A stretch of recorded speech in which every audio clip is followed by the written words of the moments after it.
Me no know, I just feel like I might would alone for your phone. I was snooping through my girlfriend's phone in the middle of the night. Me not understand why people go through them partners' phones. Why? Why? It's like you're literally a beg for problem. You're literally a beg for problem. Anyways, and I found an old tape with one of her partners. You see what me I talk about?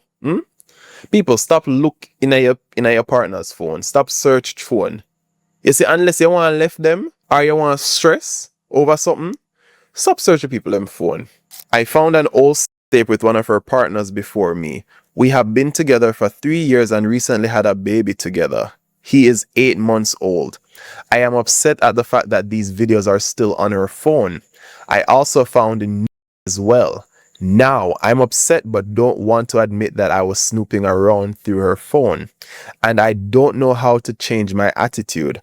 If you're there with me, the only tape what should I in your phone should I be with me. Me not feel like you must have tape on your exes. Me not think so. Unless your partner is okay with that, right?